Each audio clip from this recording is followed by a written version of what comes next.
S math classes में आपका स्वागत करता हूं। आज का जो सबसे बड़ा इम्पोर्टेंट टॉपिक है जो कि आपको फिजिक्स से रिलेटेड है, मात्रक जो होता है हर एक एग्ज़ाम में इससे एक या दो क्वेश्चन देखने के लिए मिलता है। चलिए आज समझते हैं मात्रक होता क्या है, मात्रक को किस अनुसार से हम समझेंगे, इसमें से कौन सा फंडामेंटल थीम आता है जो कि क्वेश्चन ज़्यादातर उठता है, उसके बारे में हम जानते हैं। चलिए आते हैं बोर्ड की ओर। जैसे कि आपको देखिए हेडिंग से ही आपको पता चल गया कि आज के टॉपिक जो आज हम लोग क्या पढ़ने वाले हैं, आज हम लोग पढ़ने वाले हैं मात्रक यानी कि यूनिट कैसे कहते हैं, पहले इसको समझाना सबसे बड़ी इंपॉर्टेंट पॉइंट है। ठीक है, यूनिट देखिए, यूनिट जो होता है किसी भी राशि को मापने का एक निर्देशन का मापन की इकाई है। किसी भी राशि को मापने के लिए निर्देश का जिस मापन का आवश्यकता होता है उसे ही हम मात्रक कहते हैं। मात्रक मुख्य रूप से होता है दो प्रकार का, एक आपको होता है मूल मात्रक, दूसरा होता है आपका व्युत्क्रम मात्रक। मूल मात्रक जो होता है, अभी तक में जो मूल मात्रकों की संख्या है 7 है, यानी कि 7 है। ज़्यादा क्वेश्चन आता है क्वेश्चन में कि मूल मात्रकों की संख्या कितना होता है, तो मूल मात्रकों की संख्या आपका कितना है 7 है, और व्युत्क्रम की मात्रक की संख्या जो कितना है 2 है। चलिए देखते हैं कि मूल मात्रक है क्या चीज़, मूल मात्रक होता क्या है, इसके बारे में देखते हैं। मूल मात्रक जो हम पढ़ रहे हैं भैया कि मूल मात्रक है क्या चीज़, इसके बारे में सबसे पहले हम जान लेते हैं। चलिए जानते हैं, चलिए आते हैं बोर्ड पे। मूल मात्रक की संख्या जो होती है, जैसे आप बता दें मूल मात्राओं की संख्या कितना होता है 7 होता है। ये क्लियर हो गया आपका, कोई दिक्कत कोई डाउट है आपको, किसी प्रकार कोई दिक्कत है नहीं है, तो मूल मात्राओं की संख्या जान के कितना होता है 7 होता है। चलिए इसका संकेत भी देख लेते हैं या कि इस मूल मात्रकों में संकेत क्या है। जैसे मूल मात्रक 7 है, कौन कौन सा मूल मात्रक 7 है, जैसे लंबाई का आप एसआई मात्रक जो होता है मीटर होता है और इसका संकेत एम से संकेत किया जाता है।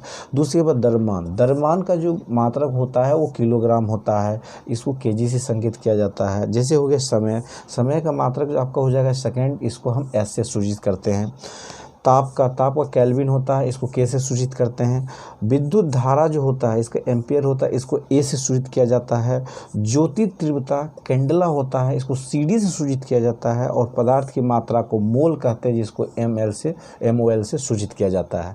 तो ये आपका 7 जो होता है मूल मात्राओं की संख्या है, इसको आप याद रखें, ध्यान रखें कि क्योंकि पूछ देता है कि आपको जो है पूछ सकता है कि हम जो है लंबाई को क्या चीज़ में मापते हैं, तो आपको ध्यान रखिए कि मीटर में मापते हैं।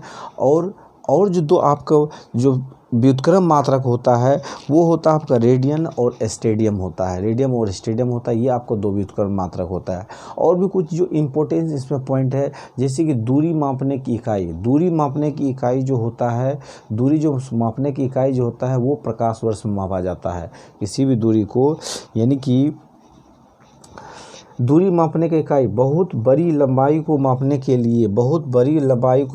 के लिए प्रकाश वर्ष की आवश्यकता होती है। जैसे सूर्य का प्रकाश जो हमारे पास आ रहा है, तो इसमें प्रकाश वर्ष की आवश्यकता होता है बहुत अधिक दूरी मापने के लिए।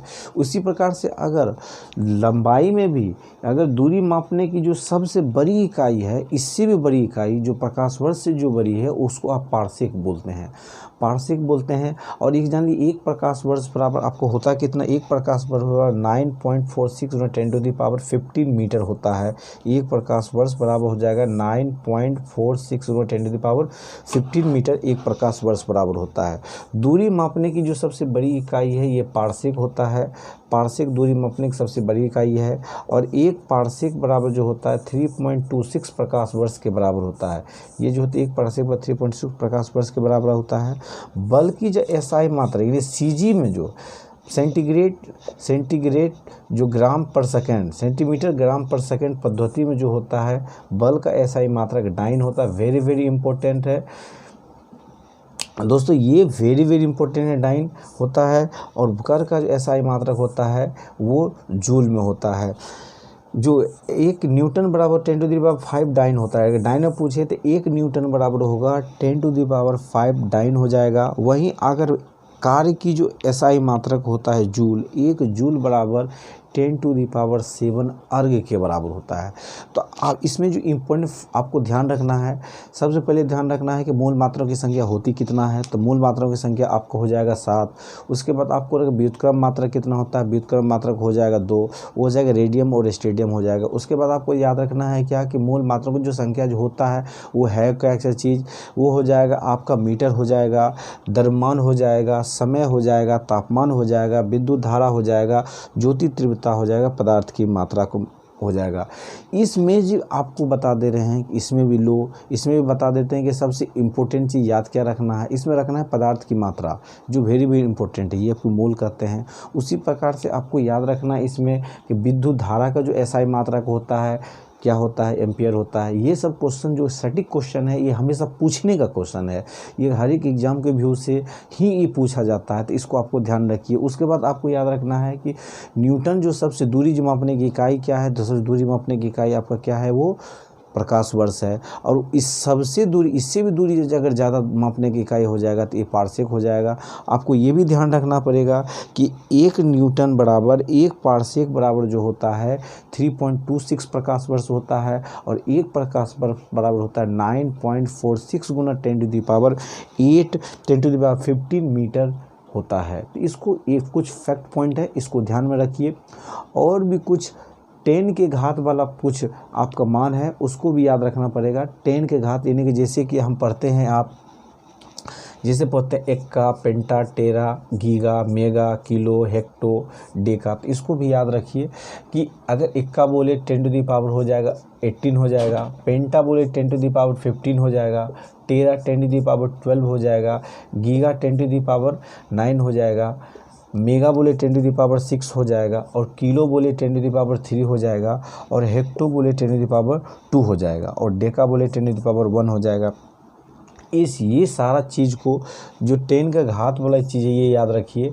ये इसका प्रतीक है कि एक्सा का ई हो जाएगा, पेंटा का पी हो जाएगा, टेरा का टी से इंडिकेट किया जाता है, उसी तरह गीगा का जी का, मेगा के एम से, और किलो को के से, और हेक्टा के को एच से, और डेका के डी ए से सूचित किया जाता है। तो ये सब ध्यान रखिए। अगर कहीं आपको दे दे कि माइक्रो, 1 माइक्रो बराबर क्या होता है, तो ये 10⁻6 होता है। ये सब क्वेश्चन आता है, तो आप इसको ध्यान में रखिए।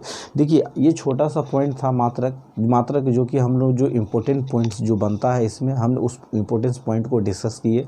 इसी माध्यम से अगला जो अब नेक्स्ट वीडियो जो आएगा, उसमें हम लोग जो नेक्स्ट जो चैप्टर आएगा उसमें भी आपका इम्पोर्टेंस जो आपके एग्जाम के पॉइंट ऑफ व्यू से जो सही पॉइंट लगेगा उस पॉइंट को डिस्कस करना है।